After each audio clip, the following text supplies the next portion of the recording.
Come join Libby and Molly, the ladies of Consignment Chats, as we build a resourceful community of collaborative resellers. Hey y'all, welcome to episode, I can't believe I'm getting ready to say this, 90. We are 10 away from the big 100. Holy moly. And 90 is, of course, one of our favorites. Samantha speaks. That's why she's here. Oh, she gets a song. Nice. You know, everything goes to a song in my world. I put it all to music. I love you. That's why I love you. It may not be in tune. It may not make sense, but it goes to music. It does. Yes. Yep. All right. So let's let Samantha speak. What's going on, Samantha? She looks so pretty. Hi. Oh, thank you. What's going on? I am in the middle of a camping trip, but you can't just stop working. So I came back town. We're only about half an hour away. Okay. So we don't have very good cell phone service or anything out there. And in the middle of the night, we were around the fire getting ready to go to bed, and I hear cha-ching. And I'm like, well, I guess I have to go to town tomorrow and ship things out. Yeah, I mean, we talked a lot. They get that little dance going. They're like, "Oh, you sold something!" I love it.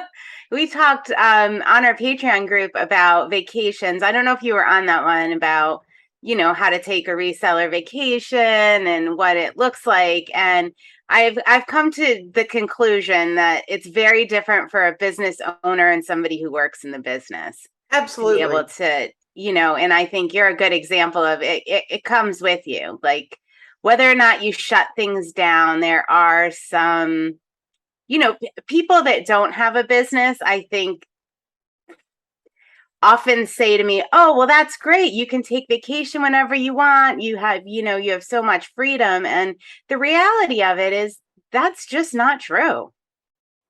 Yeah. And when I learned, I was on vacation, I think, when you had that Patreon group, so I wasn't there. Yeah. But what I learned on vacation, and I knew it before, but it really hit home the last couple of weeks, is the consistency. I left and I only had a few days worth of listings saved up to publish to eBay. Mm-hmm. And I think I only did like 20 items while I was on vacation. So it was very inconsistent to the way I was listing and posting while I was gone. And I had it on vacation mode and all that stuff. That worked fine. I still got sales. But then the following weeks is the hard part because I wasn't consistent. So then my sales aren't consistent when I get back. Mm-hmm. So for this camping trip, I definitely could have just changed my handling, shipped everything out on Tuesday after the holidays, recording this right before Labor Day. And I could have done all that, but I'm trying to stay consistent and do my postings and make sure that I keep up on that. So having those sales just keeps me even more accountable because I have to come to town and do my listings and just spend a few hours, but it is still time that you got to keep at it. Yeah. I mean, that's a good point. When you come back, from taking a break, you won't have that consistency in sales. It's just the way it is, honestly. Yeah, it's the way it is. They say, when you go on vacation, you pay for it in one way or another, right? Mm-hmm. Like, you're going to pay the price, whether it's you come back and like, I came back and had a ton of shipping that I had to do like overnight to get out the next day. And it was a lot of work. And now it's that getting myself back in the mode, like you're saying, and get listing every day so that I get that back up, because I did not list on vacation.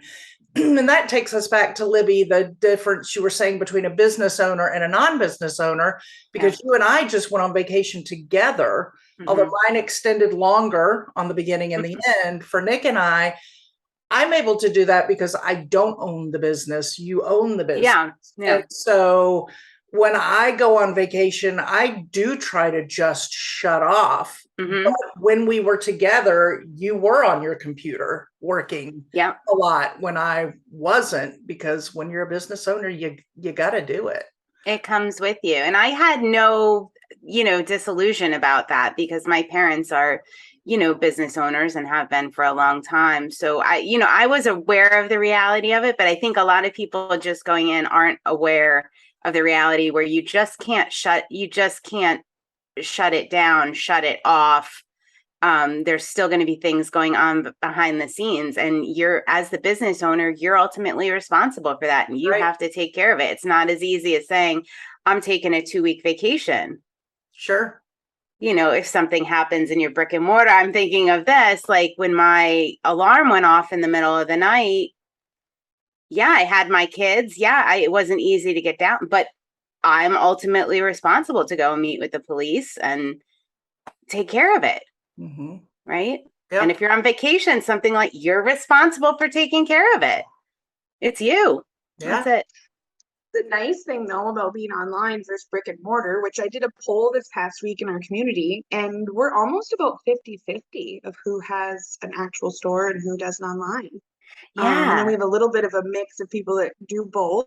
And I know there's several brick and mortars in the group that they joined our group specifically to start transitioning to online and start that process.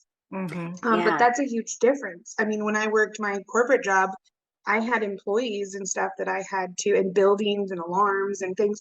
I could be all the way across the country, and I had to answer the phone at 4 a.m. because somebody was calling in sick, and I had to figure out who was going to come in and cover for them, or things like that. And luckily, when I worked on this vacation, I just got out my laptop and answered some emails. It was great.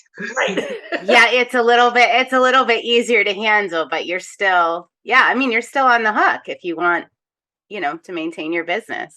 But I think I'm speaking as a non-business owner. My guess is, just from hearing from you two and knowing, with working for Libby for 10 years now, it's probably a little bit different feeling when you're working on vacation for your own business versus, Samantha, when you're getting a 4 a.m. call for a corporate business while you're on vacation. Your attitude and the feel of that is probably very different, right? Yeah. Yes. Definitely. For me. Go ahead. Yeah, I'm doing it for me. When I get out my laptop and I'm doing my 10 or 20 listings, or I'm answering those emails and giving that customer service, it's totally different than when another business's customers are calling me with complaints or whatever, and I have to field that kind of thing while I'm on vacation. And even now, even if it's a last minute thing, but I was at the beach, it's still pretty flexible to do it in a couple hours when we're not at the beach anymore, or things like that. The flexibility and I enjoy it. I love what I do. So watching a movie in our Airbnb and listing things was just part of our vacation. That's what I like to do. I was excited about the things I was listing and excited to get them out there for people to see and buy. And it's just a totally different vibe. Yeah, the vibe is very different. Very different. I totally agree. And Samantha, Libby, you'll be proud, did some listing while we were in Maine. She did some sourcing, and she was like, I'm going to make Samantha proud. I'm going to get these items up and listed. And she did. Meanwhile, I was laying around. I was so proud of myself. It felt so good because before we transitioned to Consign Cloud, I didn't have that ability to do that easily. And now, oh my gosh, I can't believe, like, I listed on vacation. I had so much fun. What I got was, I got some auction finds, but my really exciting find I got in a thrift store, and it was just a box of dollhouse furniture, like random mid-century plastic, wood, just all different pieces and parts. A shoebox. Yeah. And I enjoy that so much. I love miniatures and going through it. It was so much fun to list. And you've already sold a couple of those. Yeah. How about that? Last week on vacation. Thanks, Samantha. Cheers, lady. You're the best. I am super proud of you. And isn't that it's a totally different sense of pride when you not only listed on vacation, but then when it sells so quickly. Like, I sold a couple things that I had listed on vacation before we even were back in Michigan. And I was like, yeah, that's right. I do that. Amazing. Yeah. And I think that's good. Like I always say, if you're thinking about getting into this business, you should probably love it. Yeah. Because there are moments like that if you can't, not that you're going to be enthusiastic, 24 hours a day, or even, you can have a week where you're just feeling, ugh. But Yeah, I think you have to love it, and I think it makes it a lot easier. It's a labor of love, our Well, businesses. I have to, on our vacation, I have decided we talked about this before we went on one of the last episode, I think. Now that I've gone on vacation and I'm back, I want to let you know that I'm really liking this travel sourcing thing. I had a ball Just, oh my sourcing gosh. along the way. And I mean, it started from day 2 when we got out of North Carolina and it went to the final day driving in. There's so many different ways to source when you're out and about. And I found, although a lot of people would think of that as work, I loved it. So of course I started eyeballing in Katy National Park all the kind of like smaller size Winnebagos, and I'm like, oh look, Nick, if we got that Winnebago, we could source more and take a cross country trip. So you really were working on vacation. I was, yes. I mean, you said before you weren't really, but it's a different. Okay, so I guess, and I look at it the same as you. That part is my absolute most favorite part of what we do, is the incoming items, whether it's a consigner, because I did get some consigner items while on vacation, picked up a new consigner, got a bag of their stuff, brought it home. I mean, when I tell you I brought— Heck yeah, we can't go anywhere without getting a bag from somebody. When I tell you that I came back from this 2-week trip and sourced something from or attempted to source from every way you could possibly source, I did it. Like, I did it. Yeah, you did. Yeah, you did. Yeah. And you I lived loved it. When we were coming home, I would just pull up like Google Maps as we're on our way, and I would just thrift store near me, or and the different things that would pop up. We went to a St. Vincent de Paul, which I love them anyways. They usually have great prices and a good mix of stuff. And there was a bins one. So I didn't get to go to any Goodwill bins, because it takes a lot of time and I just wasn't committing to that. But we went to this small St. Vincent one, I think in Green Bay, Wisconsin. And we spent a little bit of time there and it just gave me that taste of it. So I felt like I got it out of my system. Super cheap, got a bunch of stuff. And yeah, just all the different ways that you can do that. It's so fun. I think it was definitely Maggie Weber, Refashioned Hippie. Her and Molly in one of the episodes were talking about like how they prep the day before they go out or they go sourcing. And she was saying how she like preps like Olympic style to go to the bin. Like you got to hydrate the day before. Your hair has to be up. It can't be down. Like I have all these things that I have to do because for some reason— hand sanitizer, yes. I mean, you have to have all that, wipes and the squishy kind. Sometimes you need that wipe, and sometimes you just do a dab and rub it in. But there are times I leave and I got to wipe. I need to get in there and wipe. So I have both in the car, although my wipes dried out while we were on vacation. I got to get new ones. I pulled them out of the console and I was like, oh, they got dry in here.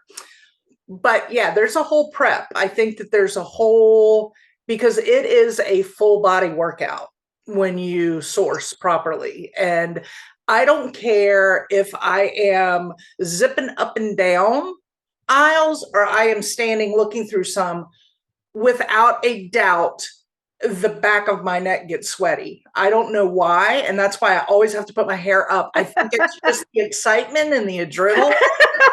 I don't know, but like by the time I leave, I've got like frizzy hair coming out everywhere. My face is red. I'm a mess. I look like I have been through the ringer, and I love every minute of it. Every minute when I'm in North Carolina. So what? Yeah, pretty much. You know, you can rehydrate those wipes. Just add a drop of vodka or alcohol. All right, I need to rubbing alcohol. Yeah, you can rehydrate. We rehydrate for everything. You just add vodka. Yeah, it's amazing. That's how I how I rehydrate after sourcing. I rehydrate myself. I add vodka. There we go. I use vodka for everything. I use it for my wrinkle releaser, like spray new items. So it's like it's just the cheapest vodka you can buy. and water and a couple of drops of lavender essential oil is a great wrinkle releaser. It's great to spray in shoes. I just love it. I use it for cleaning all over my house. I'm obsessed. Not my blueberry vodka I bought from Maine. No. No. Like the cheapest vodka you can find. The All cheapest right. vodka. Okay. One part water, one part. You don't want to drink because vodka. the hangover's too bad. Oh yeah, you don't drink that stuff. No way. I have a lot of uses for vodka, but drinking it ain't one of them. Yeah. There's going to be a reel after this now, isn't there? A little preview. Samantha speaks definitely. boozy consignment. I'm already in my head like, yeah, all right. This is happening, folks. Our Patreon group might need a whole nother leg to it with all this booziness. Reseller cleanup. So we talked about the thrifting and how we like to travel and source and do all those things. But I had a conversation with someone yesterday. I was at my friend's house. We're hanging out in the backyard, and this guy next door brings out like 20 pairs of shoes onto his back porch. And I'm like, he's a seller. So he's cleaning and he's, just out there having a drink, enjoying the sunshine, cleaning all these shoes. I don't know how to start a conversation. I'm not going to be like, dude, do you sell it today? So I'm like, how do you clean your shoes? And then we have the conversation. Smart. Going. Okay, good. I don't know if that was the best way to start though, because then I sounded a little bit dumb. Like I know how to clean shoes. So then he was better really trying to help me out, and it was cute. But you Dale Carnegie'd him. That's what I say. You Dale Carnegie'd him. You got this. Because I probably would have come at it like, ooh, you must have some really stinky feet. What's going on over there? You could use vodka for that. Seriously. Oh all right.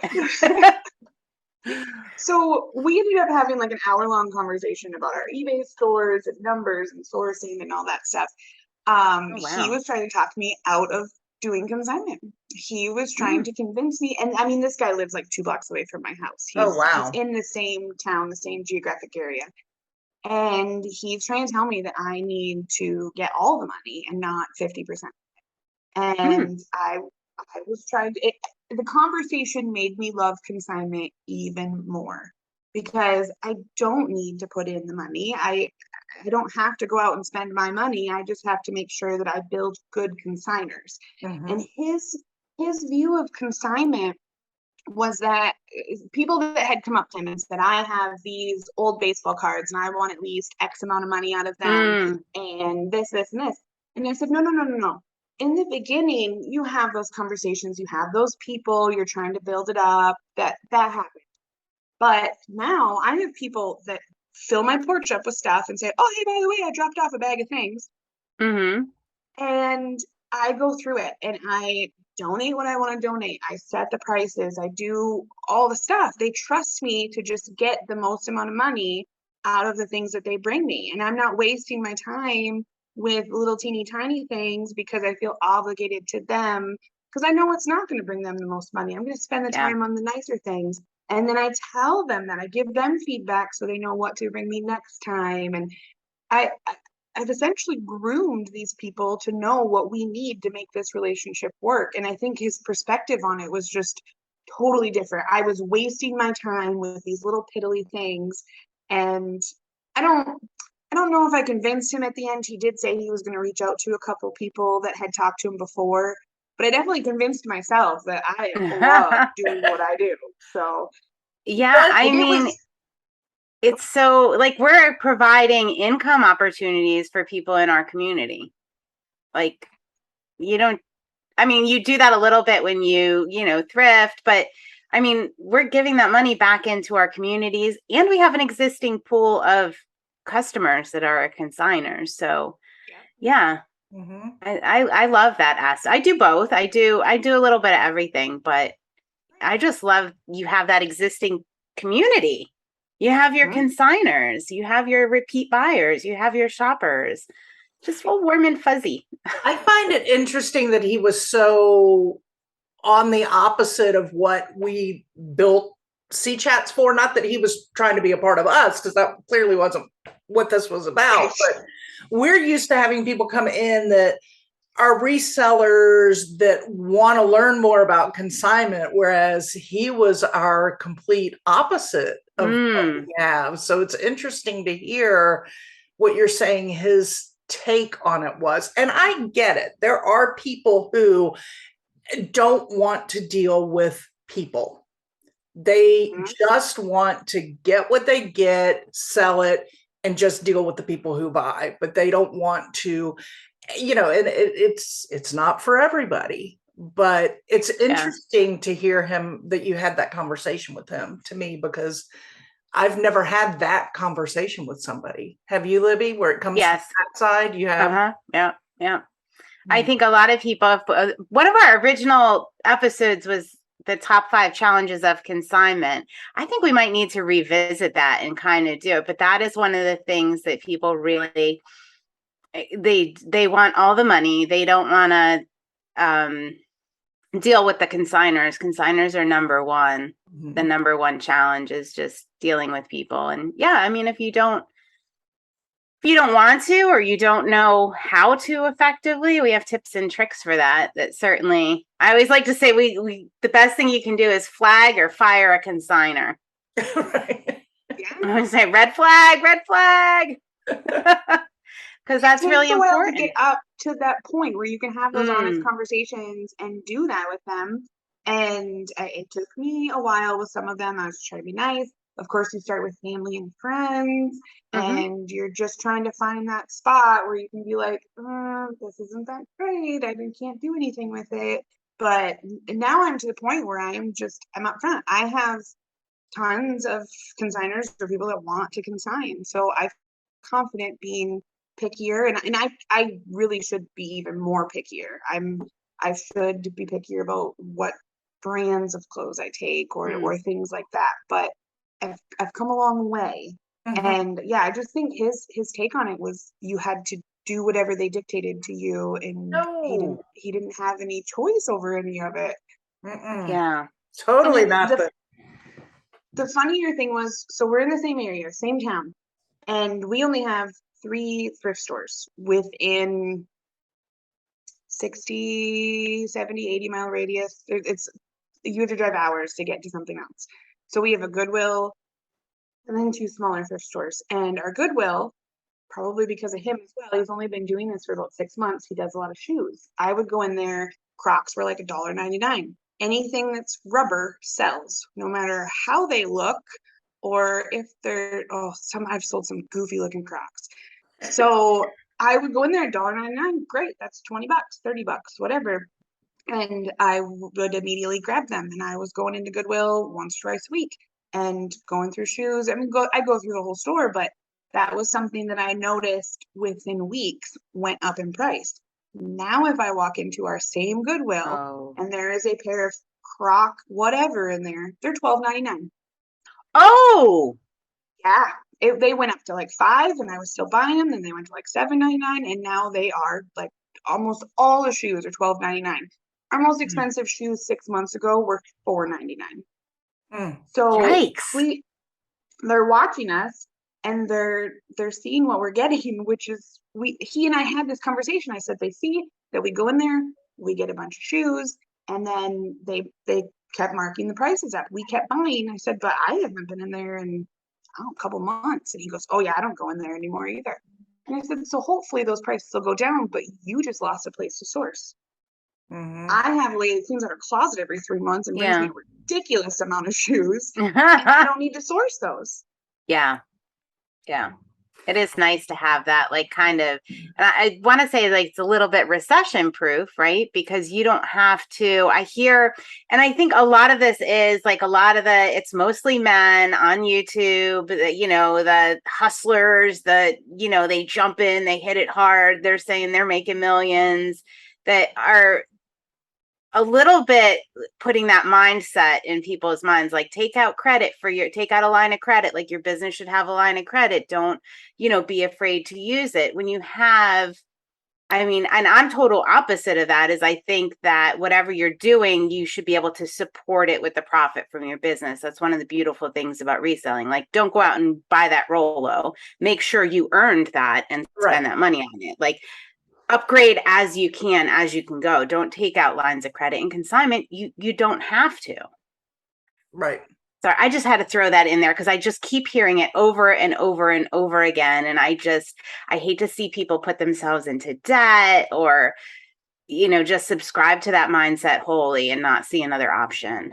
And do you know how good it feels when you bust your butt in your sales and all of a sudden you get to that point that you can order that Rolo printer and that baby shows up in the mail, and that not only upgrades your life, but you feel, because I did this, like a year ago, I think, when I got my Rolo, I felt so good because I knew I bought that out of earned money from what I was doing. I did not come out of my family money. It did not go on credit. I earned that from my work. And so my baby that sits right next to me here on my desk, I'm just, there's just this feeling of pride. Like, I busted my butt and sold and earned that. Now I'm going to earn my wireless. Oh, yeah. The wireless Rolo is next. But, I think that there's also, not only is it ridiculously smart to do it that way, but you do feel really good about yourself when you do it that way. That's a good point. And I do the same thing with my sourcing. I don't go garage selling or go to the thrift stores, do that stuff unless I've made the money to do that. I'm not taking that out of family funds or a credit card or whatever. And like this weekend, we're going camping and we're going out to a rural farm area that has barn sales and things like that, the stuff that I love. And my husband said, well, make sure you take out some cash. And I said, no, I'm having a slow couple weeks. I'm not dipping in to that account because I might need that for something else. And I'm gonna leave that alone right now. So you got to make sure. Yeah. I'm not just, oh no, I got a credit card for that. We'll make up for it later. It's fine. Right. Yeah. Nope. Yeah. And, having that, like building up, like consignment is a great way to start because there's no initial investment. You can play around with items. You can, make some mistakes, and the consequences aren't as much as if you're, putting, $1,000, whatever the number is on your card. But as you're building that consignment, you're earning that money. You can use that money, as Molly does, to go and make a purchase and use that as your line of credit. Mm-hmm. Yep. But it's cash. That's what I do. And I love it. Yeah. I mean, that's my cash. But when my pay time comes, I put X amount into the family, X amount into what we call Molly's mission. That's my fun money. That's money. I also have an envelope I keep for garage sale money, and I keep the same amount in there, and I'll go out and garage sale. And then when I earn, I put it back in. And so that just stays there. So if some Saturday I wake up and go, oh, there's a garage sale down the street, I run in, grab that envelope and head out, because that is just for garage sale. But, I do these different things. X amount goes to my son, X amount, I give him a little bit. I give the house a little bit. And then the rest is my mission money or sourcing money. And my mission money can be buying a new handbag. It can be getting a pedicure, because that's my fun money, buying a Rolo, whatever I want to do with that. So it's fun. When you do it right, it takes so much stress out of it. Truth. Mm-hmm. All right, so I got to put this in here, guys. If you're liking this if you're watching this video, hit like, subscribe to our YouTube channel. We keep our content free, so that is something you can do to give back and keep the community rolling. Is like, subscribe, give us a review on Apple Podcasts. And I don't know, do we have time? Can I read 2 reviews to wrap us up? Yeah, yes. Samantha, do you have a pressing issue that you'd like to talk about before we conclude? Do we talk about our community and what they review us with? All right. Okay. So first one, Robin, I have learned a lot from the podcast. Thanks. Educational and fun. Next, Awesome mission. Libby and Molly are a delight to listen to. Not only do they have a ton of experience in resale and consignment, they have a great mission of helping store owners work together to share tips and tricks. They're also super creative with coming up with unique ideas. Sorry, it was long. Unique ideas for marketing a consignment store. Exclamation point. Woo! Boom. Thank you so much, guys, for those reviews. It means a lot. It keeps us going. It keeps us energized, and it keeps us providing free content. Yes. So how do we find all that information that we need to find where we're located and where you can join us in our Facebook group and all that? Oh, yeah. Consignmentchats.com. Go there. Check it out. You can see all of our favorite items, including the Rollo printer. You can find out about our book club. You can get a link to some special deals we have going on. You can get our List Perfectly referral code for 30% off. There's a lot going on, but you can get everywhere from consignmentchats.com. And bookmark that baby. Bookmark it. If you don't have List Perfectly, you better get it, because we just did an episode recently and everybody mentioned List Perfectly. Because that was so funny, wasn't it? It is a business game changer. So. Yep. All right, Samantha, you got to get back out to that camping site, my friend. Did you do your shipping yet? I did, yes. Okay, so you're done. You're going right back. My husband says, who goes camping and sets an alarm? I'm like, I got goals, girl. That's right. That's right. I love it. All right, my friend. Until next time. Cheers. Cheers. Thanks for joining Libby and Molly, the ladies of Consignment Chats, as we build a resourceful community of collaborative resellers. Find all the ways to connect with us at consignmentchats.com. Episodes are available on YouTube and anywhere you get your podcasts. In addition, you can find us on Facebook in our Consignment Chats community. Until next time.